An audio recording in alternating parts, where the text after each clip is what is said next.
两位公主请留步。谁敢阻拦狄公主，小心你们的脑袋！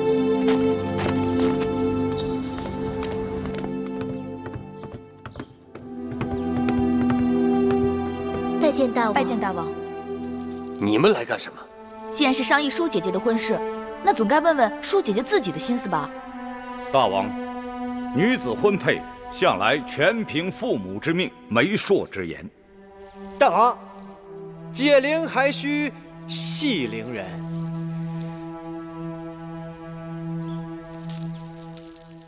好，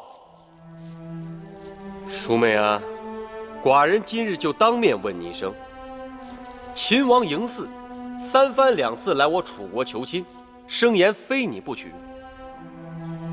可这秦国千里迢迢，道阻且长，王兄认为你一定不会愿意嫁到那荒僻之地的，所以正打算替你做主。大王恕罪，此事还是由舒儿自己做主吧。你说什么？求大王体恤兄妹亲情，成全舒儿与秦王的姻缘。楚王，这第3杯酒，就祝本王与舒公主百年好合，子嗣绵延，如何？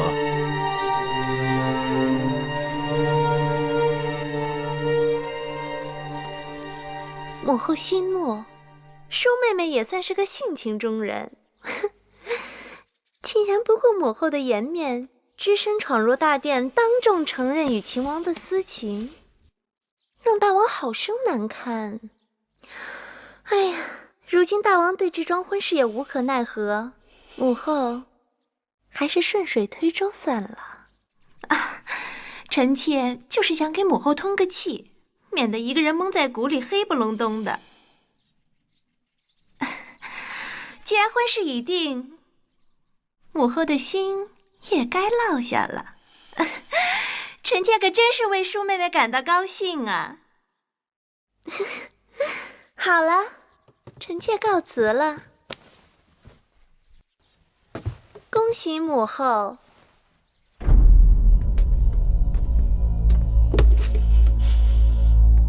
气死我了！真是气死我了！南后这是黄鼠狼给鸡拜年，威后若是真生气，就招了他的道了。但舒儿怎会自降身份，自甘堕落？那秦王有什么好？哪点比得上赵侯雍？真是喝了迷魂汤了。舒公主也许是受了别人的挑唆，那月华台里不是还住着个芈月吗？可不是，我真是糊涂，竟然让舒儿和那个贱丫头在我的眼界之外恣意妄为。đại妈，传我的旨意，让舒公主马上给我搬回高堂台。是，威后，晋上大夫求见。晋上一向跟南后热络，南后刚走他就来了。那奴婢去回了他，就说威后身子不适。等等，听说秦王就是托晋大夫为他出面求亲的，我倒要看看他怎么花言密嘴的。让他进来。是。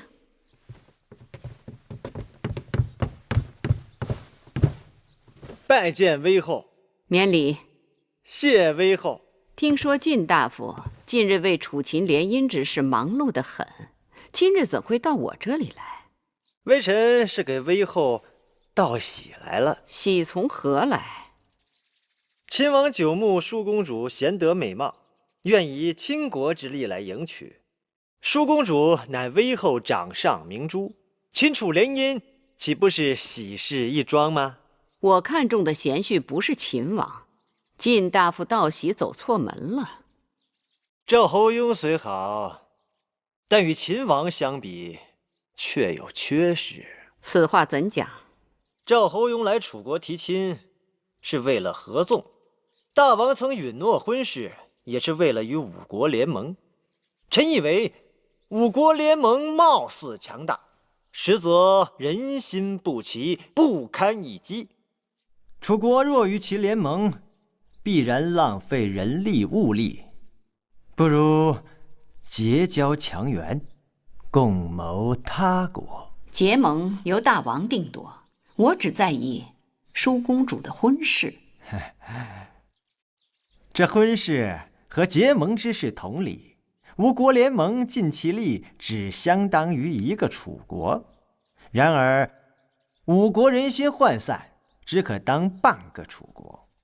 秦国国力雄厚，与楚国不相上下。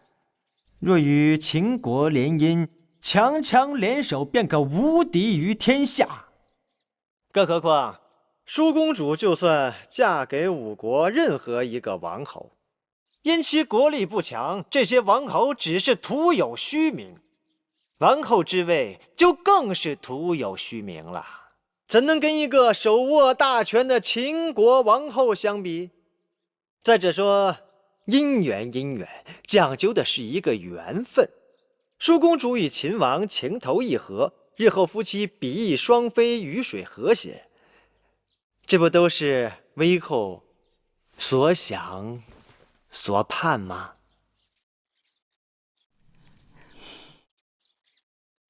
你虽把那秦王说的百般之好，可那秦国荒蛮，秦人粗鲁，舒公主要是嫁过去，怕是要吃苦头的。好与不好，要问舒公主的心意。耳听为虚，眼见为实。为后何不找个机会，亲眼见一见秦王？到时便知微臣所言句句是真。我就信你一回。5日后是郢都祭祀少司命大典，舒公主会献舞少司命，到时我和大王都会去。我会让大王宴请秦王，秦王的人品和谈吐如何，我一望便知。殷公主，这壶中便是公主要的北域雪梨酒。这公主答应的酬劳，这是宫中最好的羊脂玉，你等平日是见不到的。公主也别小看了奴婢，这酒也是稀罕物，性寒烈，夏日里少饮可解暑，多饮却会腹痛，千万不可贪杯啊！好了好了，本公主知道了。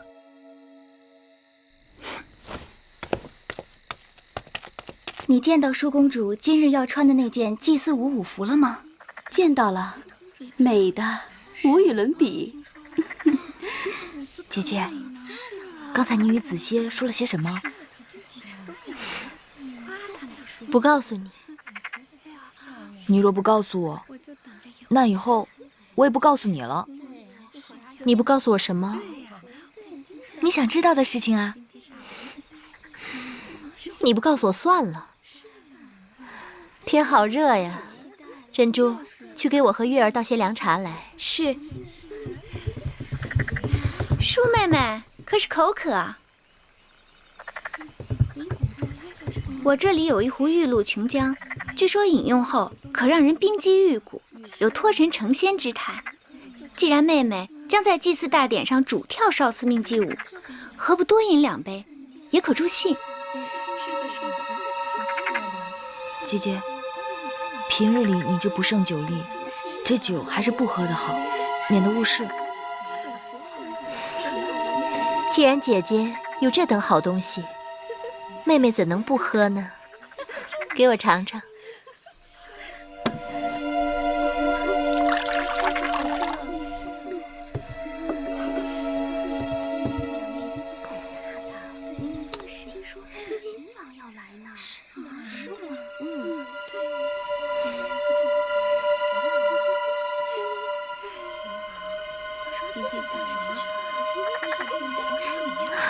真是甘甜如蜜，清凉入骨啊！这么好的东西，你们可不能跟我抢啊！再来一杯。姐姐，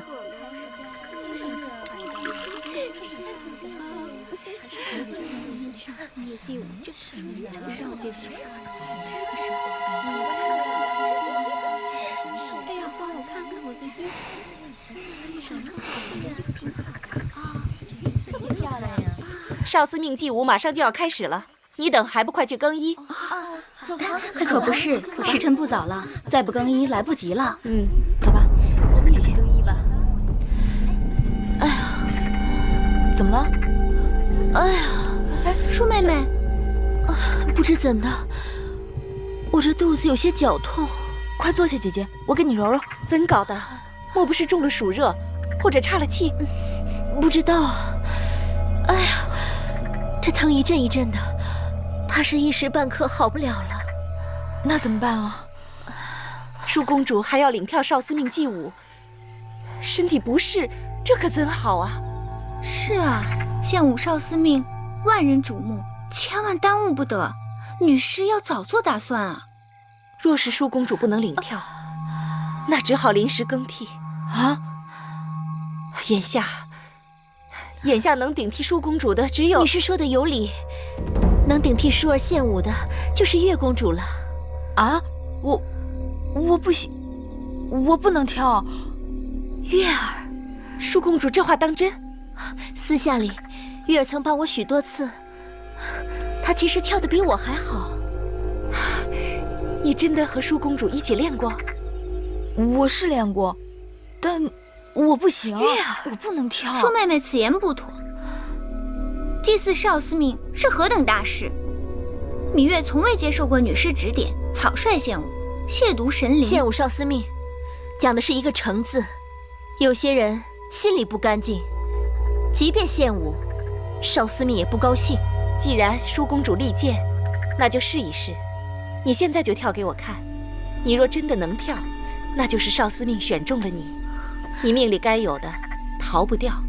今日由少司命判定的事最妥不过。女师，芈月向来忤逆，微后若知晓此事，定不会答应。这女师已经说了，此事由少司命判定，即便日后母后怪罪下来，舒儿自会分辨，女师不必多虑。月儿，月儿，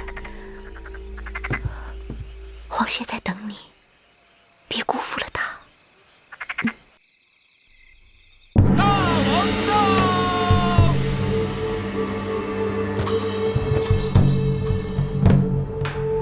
秦王到！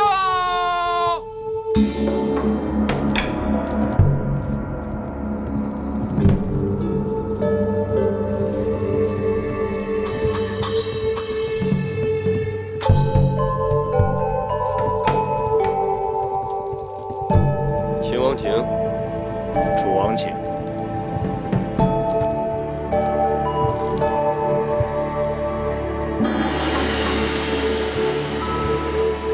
坐。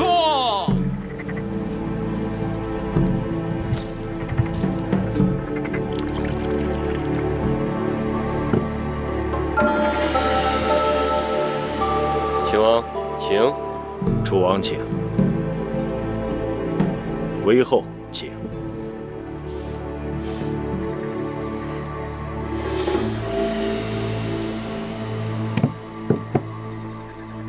秦王，那少司命的祭舞就要开始了。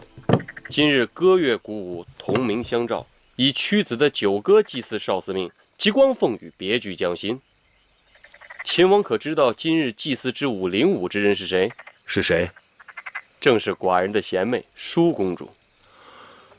舒公主领舞，好。早闻楚国歌舞美轮美奂，本王今日应楚王之邀，能一睹其真颜，也是大幸。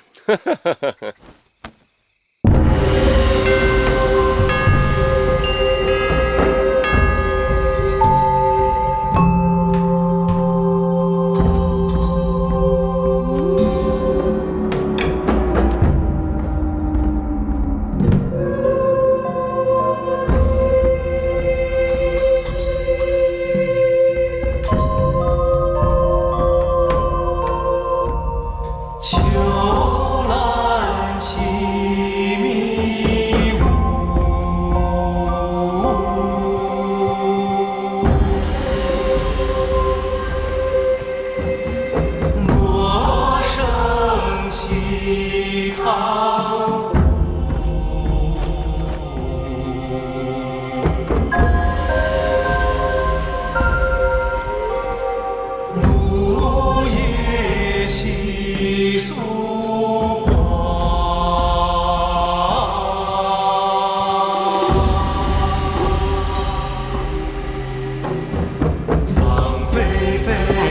一见，那秦王果然是相貌堂堂，一表人才。韦后好眼力，舒公主未来的郎君一定是万里挑一的。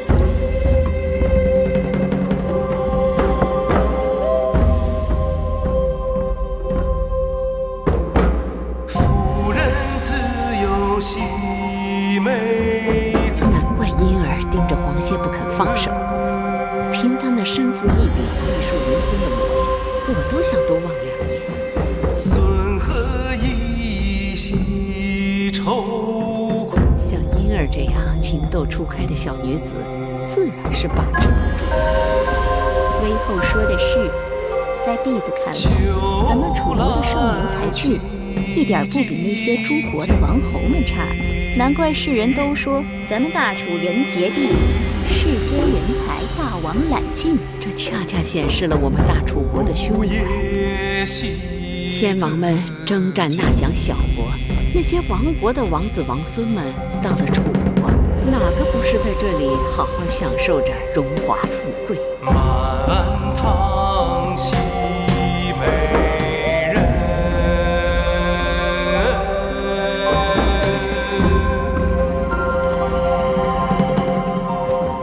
虎毒郁郁西牧城。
姐妹真是人才济济，往日光闻舒公主武技卓越，今日才知这月公主真是更胜一筹。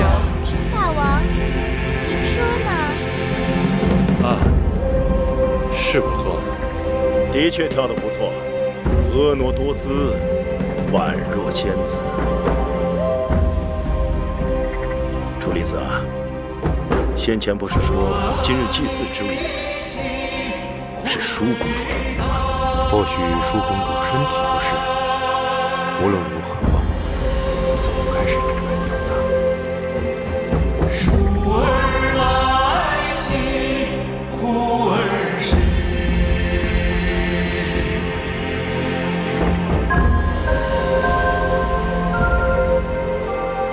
细苏兮地角。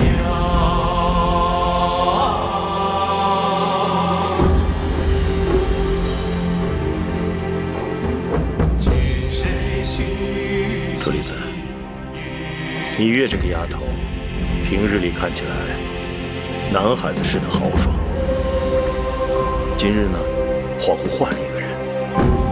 寡女也可以。臣弟刚才见她在台上与黄歇眉目传情，真是姻缘天赐，一双璧人。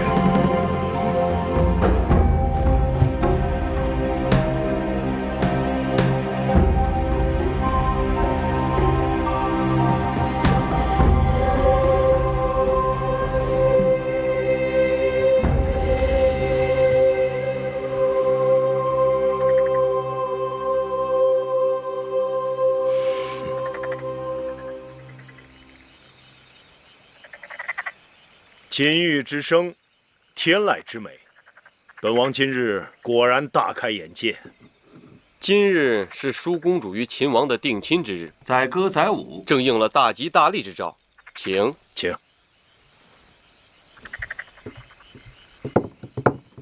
禀报大王，公子歇求见。带他过来。是。公子歇为何求见？秦王大约不知，这是我大楚的风俗。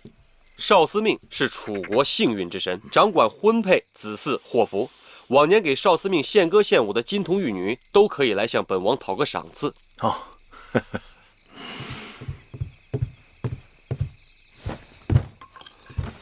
黄歇拜见大王。黄歇，今日祭祀大典，你等轻歌妙舞，令少司命欢颜。寡人要好好的赏赐于你。说吧，想要什么？大吉之日，子歇不求荣华富贵，只是心里有一个愿望，不知当说不当说。但说无妨。大王之妹月公主，温婉贤淑，冰清玉洁。黄歇攀龙附凤，爱慕已久，恳请大王将月公主许配给黄歇为妻吧。这两情相悦，倒也是佳话。是啊，楚王两妹同嫁，喜上加喜呀。对，窈窕淑女，君子好逑。这才子配佳人嘛。公子歇，你身为太子伴读，屈子之高徒，该知道这儿女婚姻讲究的是父母之命，媒妁之言。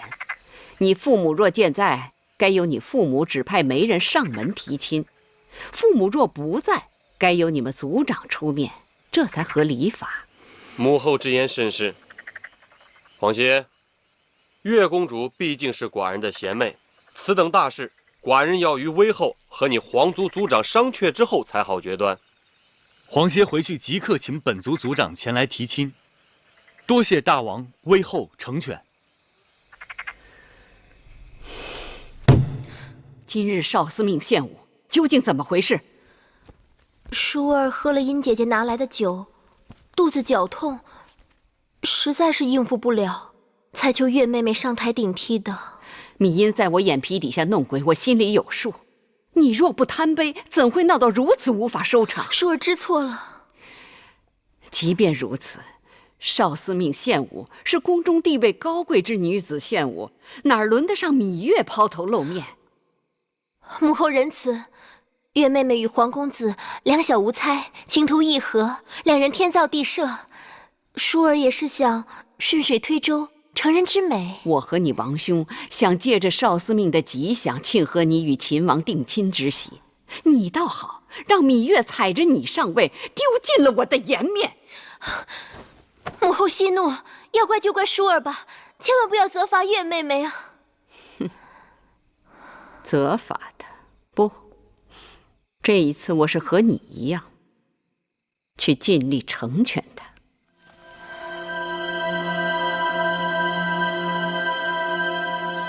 寡人看母后今日的精气神儿比往常好些。舒儿的婚事虽然周折，但也总算定下了。淑妹的婚事定了，寡人也轻松了许多。照寡人看来，既然不能与五国交好，与秦国联姻是最好的选择。两个大国强上加强，这也省去了与那些个小国打交道的繁琐和啰嗦。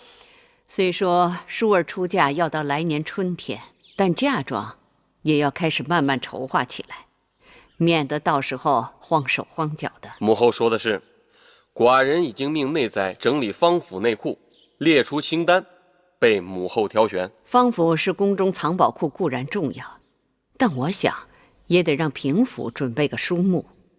这平府是宫中的藏书库，不知母后想要多少藏书给淑儿陪嫁呢？当然是越多越好。秦国荒蛮，淑儿远嫁秦国，有几卷书陪伴，也不至于太无聊。好，那母后放心，寡人尽力去办就是。母后也真是想得开，自己的宝贝女儿偷偷与别人相好了，这口气说咽就咽下了。寡人已经答应了秦王的婚事，母后即便心里不愿意也是无法了。或许寡人把淑妹的嫁妆筹划得更加丰厚些，母后能开心。母后打算给芈姝什么陪嫁？珠宝玉器、藏书、整套的器乐，还有妓人和幽人。整套乐器？那是大套还是小套？若是大套，那就包括64件青铜编钟，24件青玉编磬，加上大鼓、小鼓、琴瑟、鱼箫、巫都、箜篌等，那就得200-300件。还有那奏乐、歌舞的妓人、幽人，那也得好几百人。这也太过分了吧？这怎么能说过分呢？舒儿是母后的心头肉，多些陪送是应当的。我楚国又不是拿不出来。永香丽那里统计出要陪送多少人了吗？景昭两家各出1名族女为应妾，每个人最少有10多个侍从侍女。至于舒儿的陪嫁陪官，加上女官及家眷，还有奴仆600人，兵丁1000人，侍女600人，内侍300人，再加上奴隶3000人，还有那妓人和幽人，这样算下来，总数怕是过6000人了。亏得余志有限，否则母后还不得把楚国1半的人口都送过去？寡人只有这么一个王妹，楚国也只有这么一个嫡公主，自然排场要大一些。还有4000个送嫁的兵丁，把淑妹送到了边境就回来。这么算起来，那得1万多人。送亲的场面，再气派不过了吧？只是淑妹这一走，母后想再见她一面，怕是就难了。我看母后不仅想保舒公主亲生尊贵无比，还想保她的儿女生生世世用之不尽。哼！我看就你这张小嘴刁蛮。过来，看寡人怎么教训你。大王你真坏！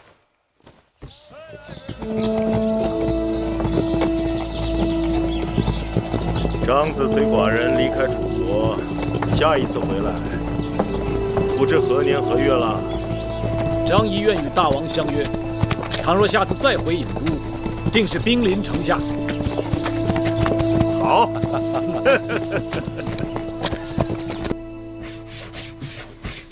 叶儿，姐姐，哎呀，你这个人啊，都回到自己房间了，能不能歇一会儿啊？自小忙碌惯了，你让我老闲着，弄得我手脚都不知道往哪儿放了。好歹你也是个公主，能不能学着使唤别人啊？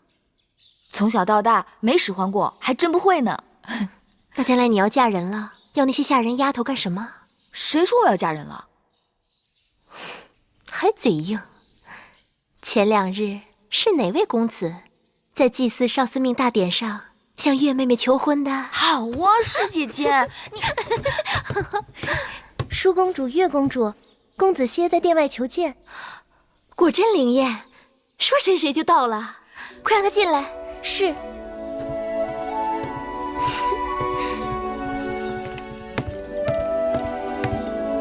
舒公主、月公主，哪来那么多客套？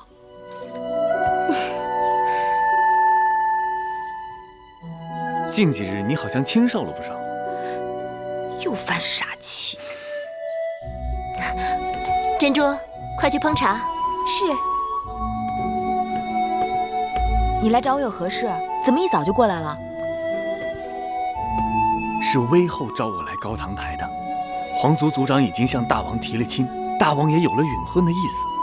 我猜想威后定是叫我来说赐婚的事。真的？所以我马上来告诉你一声。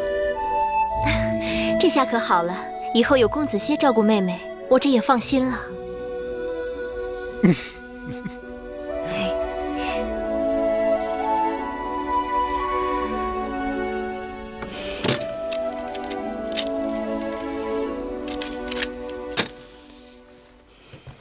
舒公主的嫁妆单还有2大车呢，微后不用着急，慢慢看，以免伤了眼睛。等再过几日，我把这些嫁妆单看完了，你拿给舒儿看看，如果她还有什么中意的，再一一添上。这段时间你也辛苦了，等舒儿出嫁后，你和我也好好歇息一下。奴婢未见之人，怎么敢说辛苦？微后，公子歇来了，让他进来。是。他来做什么？是我让他来的。我刚刚想好了一盘棋，下好了可以一发双冠。皇歇拜见威后。免礼。皇歇，你长大成人了，你可知道你还在孩童时，我就在你们族长的怀抱里见过你。那时我看你古貌淑清，我就断定你将来必有相陀之才。威后过誉了。如今你的文才武略已经快赶上你的师父屈原屈夫子了，可见我看人一向很准。春秋时，鲁国的叔公武公也说过，子贡贤于孔子，而子贡说，若是拿宫墙来做比喻，我的宫墙只有尖头一般高，别人过来都可以看到里面的一切，而孔夫子的宫墙有数仞之高，若不得其门而入，便看不到里面宏伟的宗庙和华美的宫殿。子歇与屈夫子正合此欲。年轻人难得如此不矜不发。皇歇，你可知我今日让你来是为何事？子歇猜测，不应仅仅是家常闲话。是家常，但不是闲话。君子正心修身，还要齐家治国平天下。公子歇乃是楚国栋梁之才，如今也到了成家的年纪。子歇已为此事焦虑数日。那日祭祀大典，子歇已向大王提及亲事，望大王和威后开洪天之恩，成全子歇。你何苦那么惶恐？你父母早亡，男大当婚，我和大王自会为你做主。谢威后。按理说，你向公主提亲，须行6礼，那纳采问名就算了，但纳吉一定要做的。子歇的父母早已过世，可求我皇族族长代为纳吉。我已经把他的生辰八字给了你们皇族族长。昨日皇族族长把大祭司问卜于庙的结果告诉了我。大祭司在神寺求问神灵，求问祖先。祖先说，你们这桩婚事应是吉兆。太祖明堂必有子歇。既然如此，那接下来就要纳征请亲了。这些事你也应该跟你们族长尽早商议才好。子歇回去马上就办。那你打算什么时候迎亲啊？如大爱，越快越好。年轻人就是急脾气。新嫁娘和舒儿是从小一起长大的，私交甚好。我在想，可以让宫里把她的嫁妆和舒儿的一起办。舒儿出嫁前乱则乱，但不会耽误你迎娶。2桩婚事赶在一起，也让我热闹热闹。另外，我让大王赐你金华台，你可以在那里成亲。全凭威后安排。威后说了，让你和舒公主一同出嫁，还让大王把金华台赐给你我成亲呢。听起来样样都好，只是威后何时变得这样善心了？怕是大王已经隐婚，干脆做个顺水人情罢了。少司命必有，希望这一切都是真的。当然是真的。哟，这不是皇公子吗？殷公主，听说大王已经给你赐婚了，月儿正要去给皇公子道喜呢。谢殷公主好意，成亲之时，我和月儿一定会请你去喝喜酒的。哼，用不着客气。喜酒呢，月儿当然是要喝的，而且会和皇公子一起喝。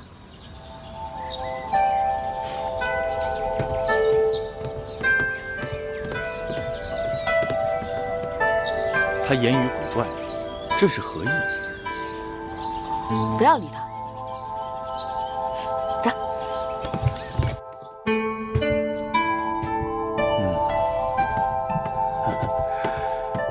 哎，子歇，季伯，前2日大祭司把你和公主的八字做了纳吉，你猜怎么着？看年柱，你们是天合地合，你们的八字2神相生，互为喜用，一桩大好姻缘呐！劳累季伯了，子歇事后自有重谢。哎，一家人不说2家话。这6礼之后啊，我们就要考虑给公主纳征了。仪礼试婚礼上对纳征是有规制的。虽说楚王不在乎咱们那点钱财，但那上好的玉璧、虎皮、鹿皮那是一定要有的啊！那是。还有锦帛，20匹够了吧？就20匹。接下来我们还要赶紧的禀于有司，告于乡老，好好操办这件事。不对，这八字不对，季伯，公主的生辰八字有误。怎么会？这是宫里送来的，字字金玉，板上钉钉，不会有错的。月公主是癸未年生人，而这上面是壬午年生人，日子时辰都不对。什么月公主？你手里拿的是殷公主的八字，你可不要乱讲啊！殷公主？哪个殷公主？季伯，我要娶的是月公主，芈月。哎呦，威后让大王赐婚的可是殷公主，不是什么月公主。你当着威后的面可是答应了这桩婚事的。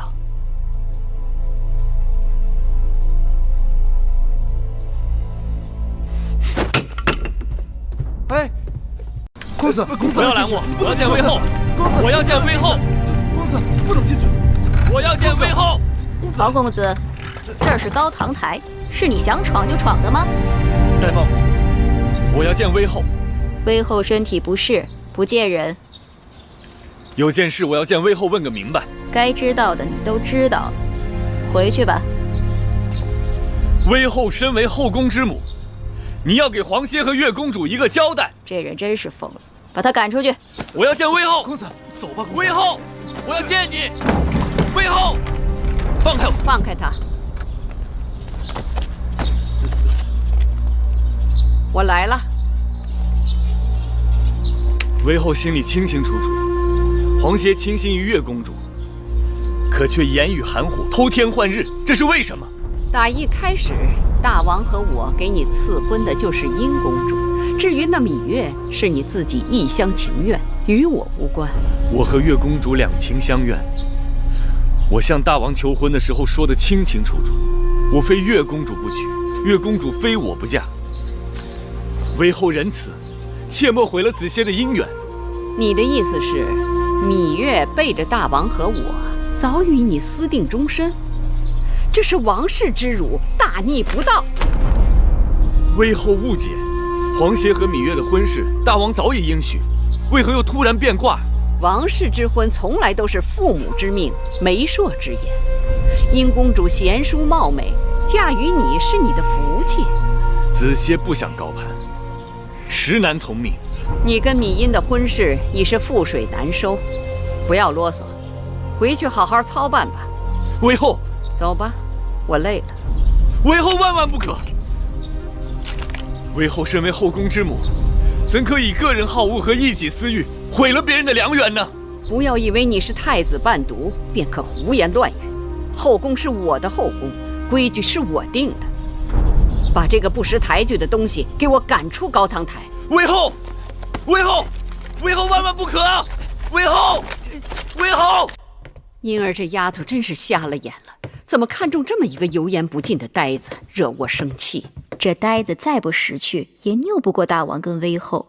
等成了亲，有殷公主管教着，他脑袋瓜子会慢慢活泛起来的。英儿这丫头，我早就看透了，做事心狠手辣，我对她不得不留个心眼儿。既然他非要跟这呆子绑在一起，那我就成全他，让他自作自受。一想到芈月会为此痛不欲生，我就觉得这桩婚事我非促成不可。上回你跟我说什么来着？有些人活着比死了更煎熬。芈月命大，上次中毒不肯死，那就让他好好的活着。让他知道活在我手心里的滋味。可那黄公子不肯罢休，是得想个法子把那书呆子看紧，免得他再生出事端来。妹妹，别太难过了。公主，威后那边要您去商讨一下陪嫁单子上的东西，让母后自己定夺吧。那些珠宝玉器的单子，威后已经勾画好了，但平府的那些书籍……我知道了，你下去吧。可是威后，母后再催你，你就说出嫁秦国，淑公主嫁妆一样不要。是。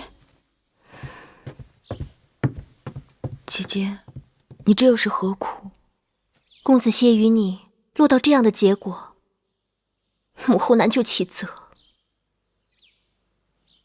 威后不会放过我的，这在我的意料之中。若是这样，公子歇的婚事落空，我出嫁秦国，谁还能顾你周全？我已经想不到那么远了。大王赐婚米音，公子歇会改变主意吗？不会，这正是我担心的。他若拒绝赐婚，罪名就是违抗君命，大王会对他治罪的。公子歇娶你不成，抗命不成，那你们该如何是好啊？无路可走。都怪姐姐，那日祭祀少司命献舞，姐姐半真半假的肚子疼，就是为了让你有机会和皇公子珠联璧合，谁料却弄巧成拙，反而让母后更加记恨于你。眼下还有什么办法是姐姐能帮你的？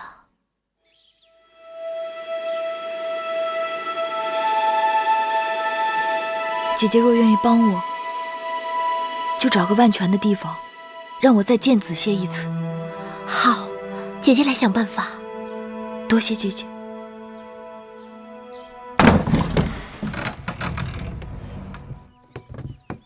大王赐500卷书简给淑公主做嫁妆，内载列出的书目给威后和淑公主过目后却不甚合意，所以淑公主才要我陪着过来，亲自挑选。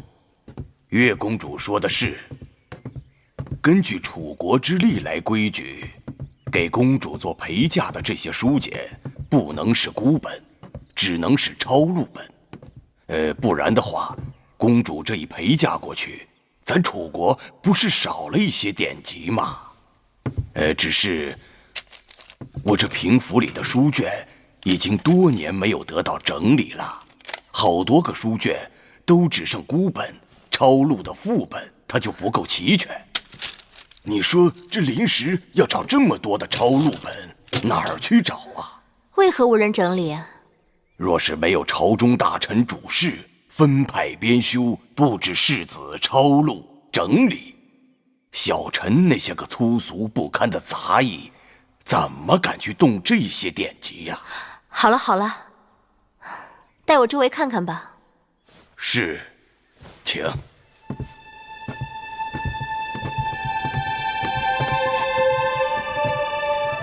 快去吧。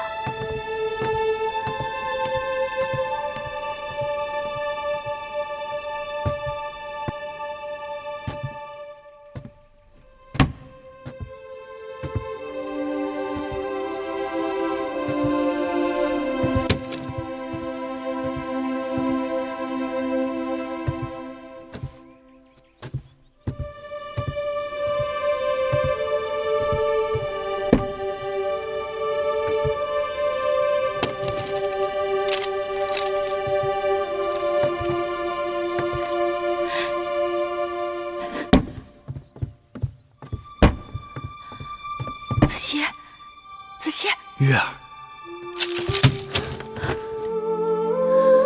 子歇，我好怕，我怕我再也见不到你了。我也怕。在这宫里，魏后一手遮天，我真的怕她再伤害你。那我们该怎么办啊？顶多以死抗婚。你我均不为死，奈何以死拒之？鱼死网破，只怕正好合了有些人的心思。我想，魏后尽管赐婚，但她困不住你的手脚。你可以逃婚，可以跑。对呀，既然眼下楚国宫中佞臣当道，我不如干脆藏之隐身，跟你一起跑。可是这宫里重重铁壁，魏后的耳目把我看得很紧，我就算能逃出宫，咱俩结伴相行，只怕连郢都的城门都没有出去，就要被他们抓回来了。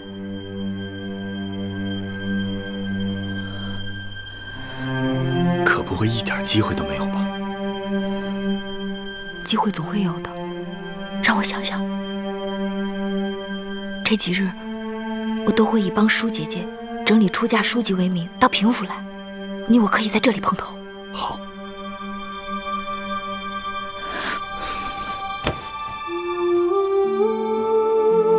假如我真的和子歇走了，你们怎么办啊？只要你们能走，不用顾及我们。可你们打算怎样走？姐姐，不用担心我，我也是男子汉了。只有分头走，才不会引人瞩目。只是还没有详尽的打算。这可行不通。你一个女儿家，路上何人照顾？出了意外怎么办？分头走，彼此如何联系？到哪儿聚头？更不要说你是个公主，魏后只手遮天，她可以用任何名目在楚国上下搜捕你，这样风险太大了。姑姑说的有道理，但事已至此，哪有不担风险的办法？最好是不要惊动魏后，能名正言顺地离开这儿。名正言顺？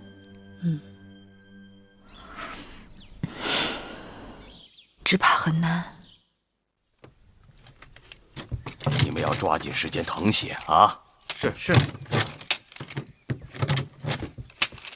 哟，见过月公主。舒公主听说世子们正夜以继日整理抄录典籍，让我过来看看。啊，月公主请看，这是刚刚整理完毕的吴国史册。这些呢？哦，这是越国史册，正在整理抄写之中。凡是作为舒公主陪嫁书籍，要让人先着手去做。那是自然。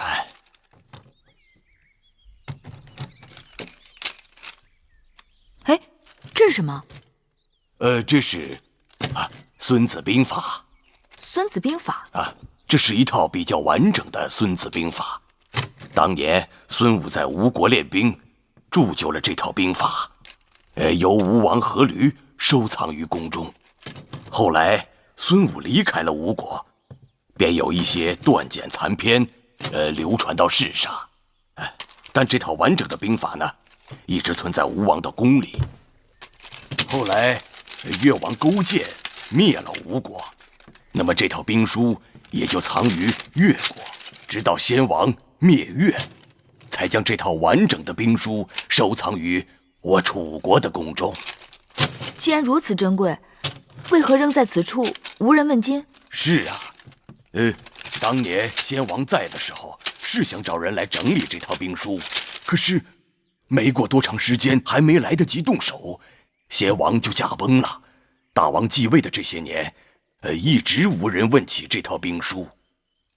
幸好舒公主的陪嫁书中没有这套兵书，要不然又得要多少人来誊写，忙手忙脚的，那也来不及呀。兵者，国之大事，生死之地，存亡之道，不可不察也。故经之以武士，教之以纪，而索其情。一曰道，二曰天，三曰地，四曰教，五曰法。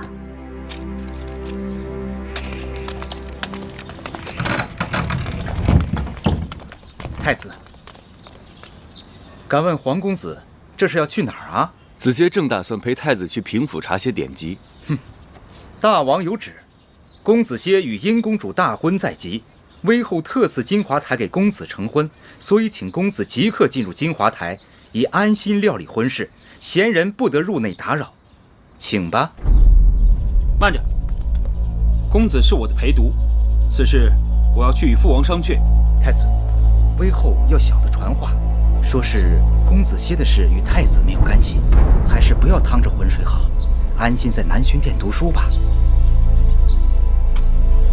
公子，太子，无妨。请吧，公子。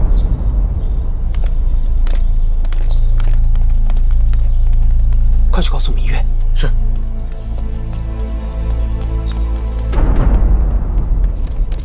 月公主，月公主，月公主，皇公子被威后以筹备大婚为名，已经关进金华台了。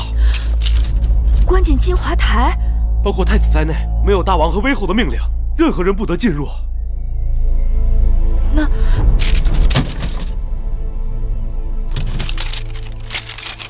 这竹简和编绳破旧成这个样子，姐姐却把它当宝贝一般。这是《孙子兵法》，天下孤本，看起来不起眼，却是真正的宝贝。兵之行，避实而击虚。水因地而滞留，夫兵行向水。水之行，必高而趋下。这哪句连着哪句啊？蓉儿念的不对吧？应当是夫兵行向水，水之行，必高而趋下。兵之行，避实而击虚。水因地而滞留。知道了，知道了。水因地而滞留，兵因敌而制胜。故兵无常势，水无常形，能因敌变化而取胜者，谓之神。对呀，说得好。什么说得好？能因敌变化而取胜者，谓之神。子期被关进金华台，该是暂时性命无恙，但说明威后仍不肯对我们有一丝一毫的放松。这几日我一直在想“名正言顺”这4个字。舒姐姐曾提议要我做她的应试，陪嫁去秦国，我没有答应。现在想来，只要能离开楚国，那便是海阔天空了。对呀，不如先假意赞同，让舒公主去睡转魏后那边。魏后若肯放手，你就可以名正言顺地离开楚国，你和皇公子就有了逃脱的希望。只是这筹划要不要告诉舒公主？还是先瞒她一阵为好，少一个人知道，少一份风险。更何况万一事情败露，我和子歇是死活都豁出去了，但绝不能连累了舒姐姐。妹妹，你真的想好了？好妹妹，这下可好了，姐姐这7上8下的心也算是掉到井底。我知道你一直为你娘亲的身份所困扰，但是你想想，你我毕竟与他人不同，即便你跟我随应，我绝非会把你看成卑贱女子，你我依旧是好姐妹。将来你的儿女就是秦国的公子公主，血统尊贵，一生无忧。姐姐，此刻我就是想离开这儿，什么血统尊贵，一生无忧，我已经顾不上了。不管怎样，你想通了就好，我会去母后处向她挑明此事的。什么？你要芈月做你的陪嫁？你是真的糊涂懵懂，还是故意来惹恼我？母后既然愿意倾其后宫珍宝送舒儿出嫁，为何一提芈月2字就断然回绝？不要问那么多，不行就是不行。芈月从小与舒儿一起长大，只有她最知道舒儿喜怒哀乐。秦国路途遥遥，若有芈月，也能减少舒儿的思乡之痛。正是因为我疼你，楚国的任何东西我都不会说个不字，但只有芈月，我不能撒手。芈月与皇公子婚事未成，楚宫内外早已议论。既然母后不想让她在楚宫出嫁，那就让她陪我去秦国，也可免了是非与众人的猜疑。不管外人说什么，我主意已定。难道母后一心想让她死在宫中？你是我的亲生女儿，别人说三道四也就罢了，你怎么这般不知好歹啊？舒公主错怪了威后，威后所做的每件事情都是为了公主好。既然是为了舒儿，那就帮舒儿解开心头之谜。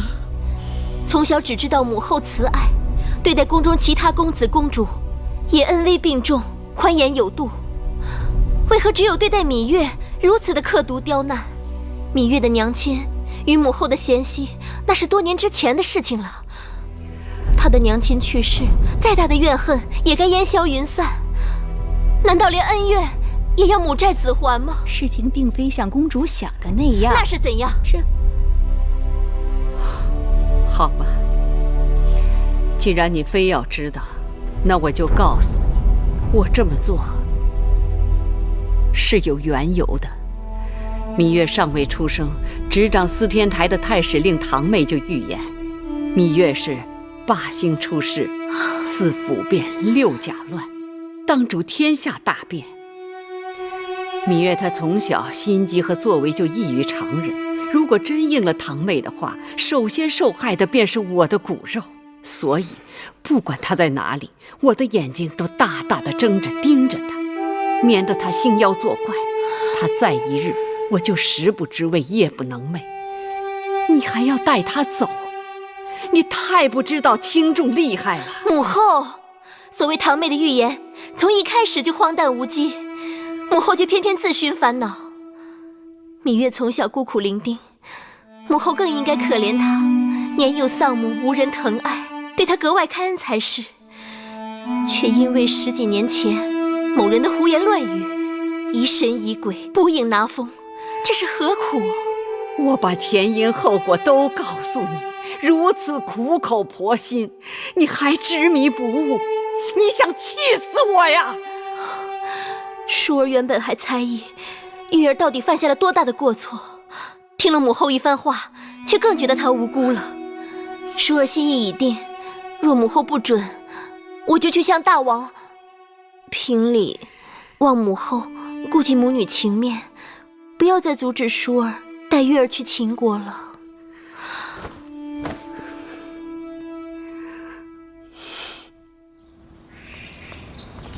今日我陪舒公主去看嫁妆，那些珍珠宝贝差点把我的眼睛晃瞎了。你呀，真没见识。去年我在威后那儿伺候的时候，跟着戴毛姑姑去过一趟方府。你知道方府吗？当然知道，那是宫里头专门藏宝贝的地方。我在那儿看到不少好东西呢。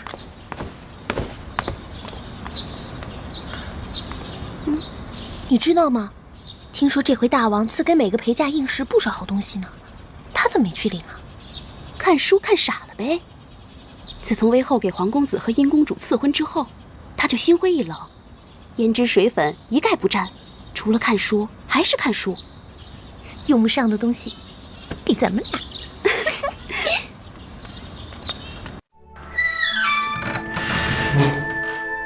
月儿，姐姐来了。我经过你的屋子，看到里面还有光亮，都这么晚了，怎么还不睡呀？我想再看一会儿书。不就是一部兵书吗？女儿家又不带兵打仗，看它做什么？反正心里头闷着，正好拿它解烦。上次月花台中毒，你的身子一直没有好利落，当心再倒下。知道了。那我先去睡了。好，你也早点歇息吧。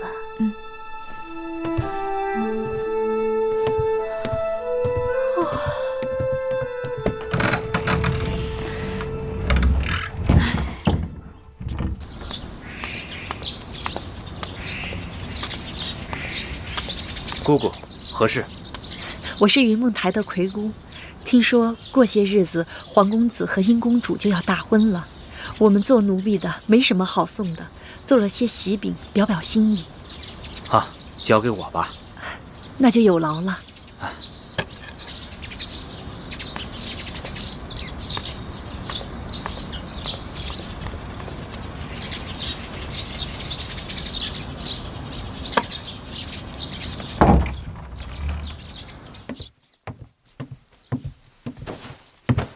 公子，这是云梦台的姑姑送来的喜饼，放着吧。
灵儿，看见没有？这是青玉羽裳。哦，这琉璃珠虽不如随侯珠，但也相差不远。这蜻蜓眼，据说是从极西之地来的。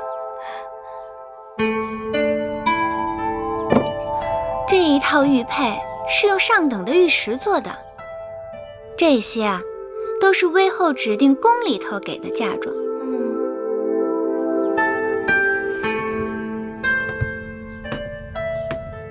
你看看这颜色，这犀角杯和这一套八组带钩，分别是用金银铜铁、西域流错8种制材做成，这些啊都是大王赐的。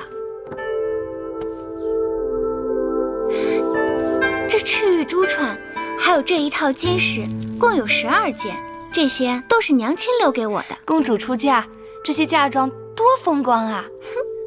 看起来跟狄公主没什么两样。狄公主有什么好呀？狄公主要远嫁，要嫁到那狗都不拉屎的地方去，这辈子想回楚国，跟登天那么难。比起来，我宁可不当狄公主。公主说的也是，恕公主这次走了，还不知道哪日才能再见到。那月公主就更可怜了，娘亲早死，又不为威后所喜，只怕是连个送她的人都没有呢。说的也是啊，跟她娘亲一个命，都是给人当陪嫁硬事，没人送。哼，那本公主只好去送一送了。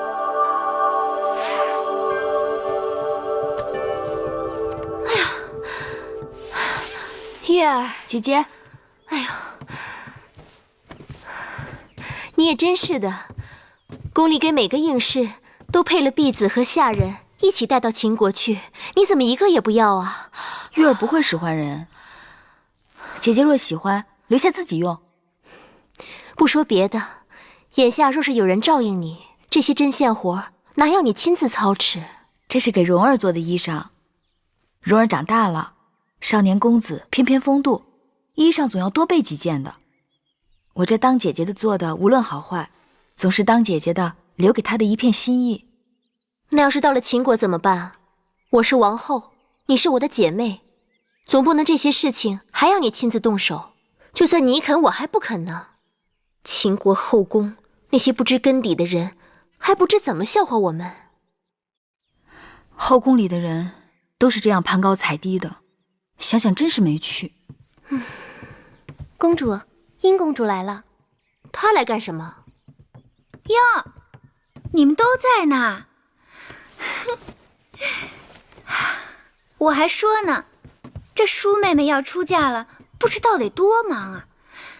且不说陪嫁中的那些摆设、器具、书籍、珠宝首饰、乐器药材，光那4季的衣裳就得有好几车吧。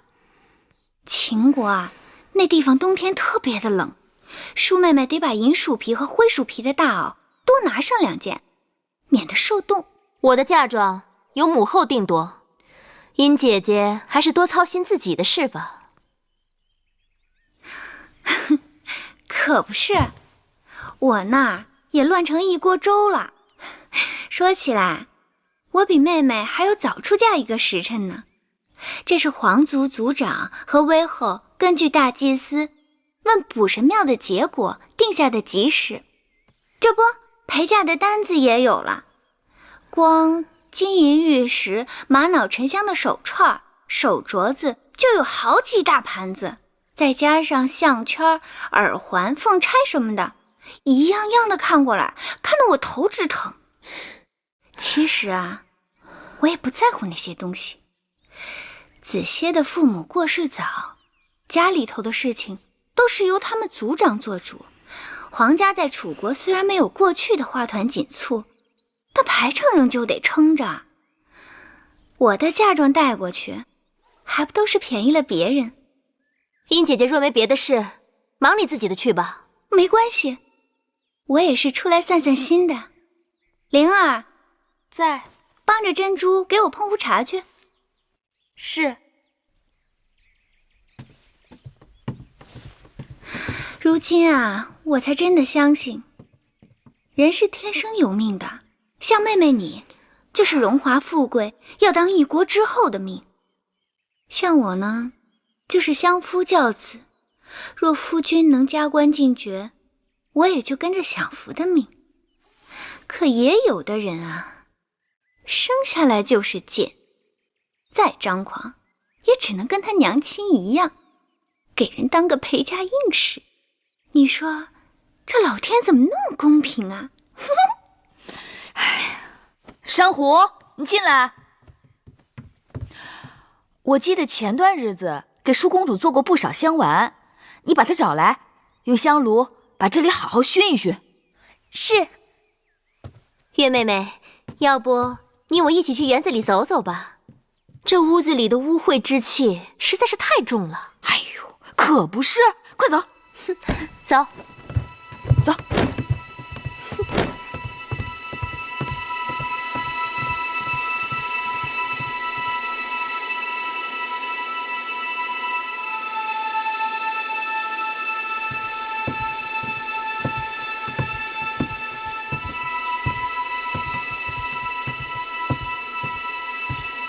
母后，母后找我。舒儿来了。快，坐到母后身边来。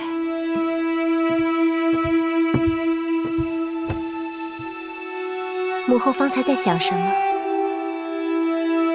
想母后年轻时出嫁的情形。母后当年出嫁的时候，一定是美人儿。女儿家出嫁，衣衫光鲜，满心希冀，哪个不是美人儿？母后当年和你此时是一个样子。半点不知日后为人妻、为人母的苦楚。舒儿感激母后养育之恩。舒儿即将远嫁秦国，那里不似楚国，没有母后和大王为你遮风挡雨，万事都要靠你自己。有些话我不得不叮嘱你。这几日我特别派人去查了一下秦王后宫的情形，你知道吗？秦王之前娶的王后是魏国公主，随王后一起嫁入后宫的还有她的亲妹妹魏延和她的一个族妹。王后无子嗣，魏延把自己的儿子公子华托付给王后抚养。这位公子华现在在众人眼中已是准太子。去年春天，前王后病逝，魏延已经升为夫人位分，大权在握。我担心你宅心仁厚，到了秦国不是他们的对手。母后放心，秦王已经答应舒儿，要庇护舒儿一辈子。有秦王庇护固然是好，可是靠人不如靠自己，更何况枕边人的话是靠不住的。母后，好了，眼下多说无用。终有一日你会明白母后的苦心。蓉儿再有2、3年就可以分封领地，无论好坏都可以照顾好你自己和葵姑。小冉，我原本打算把小冉留下的，但郑伯身体欠佳，已无力抚养小冉，我想，我还是把小冉带走吧。姐姐，此去秦国路途遥远，途中一定会遇到许多危险。小冉弟弟的事，还是再想想别的办法吧。小冉不能进宫，可跟着你是公主陪嫁，又多有不便。我想，唯一的办法就只有这个了，让小冉跟着我。不可能，我们都知道，小冉不可能进宫的。但我可以出宫，小冉跟着我，我跟着你。裴家应氏都有随从侍女，我随你一同离开楚国，既可以一路照顾你，又可以照顾小冉。那蓉儿怎么办呢？姐姐，别再把我当小孩子。魁姑这法子我赞成。我眼下虽不能为你和弟弟争一块天地，但绝不要你和魁姑再为我操心。再说云梦台里还有其他姑姑，不怕没人照应。蓉儿的确长大了，懂事了。只是魁姑为我们姐弟已经辛苦了半辈子。我原本打算让魁姑跟着你去养老的，若是跟了我，难免前景险恶，凶吉难卜。不用多说了，跟你走，无论是吃苦还是享福，姑姑都情愿。玳瑁，你跟随我这么多年，忠心耿耿，我和你的情分早已超越了主仆，所以我心里有个打算，一直不忍跟你说。微后要是这么想，就把婢子当外人了。淑儿要出嫁，我心里总是不大放心。她过于天真，心性纯良，要远嫁那虎狼之妻，我担心她不是那些后宫之人的对手。微后是打算找个心腹跟着舒公主去秦国，好助她一臂之力。正是。微后既有此意，玳瑁在所不辞。你真的愿意去？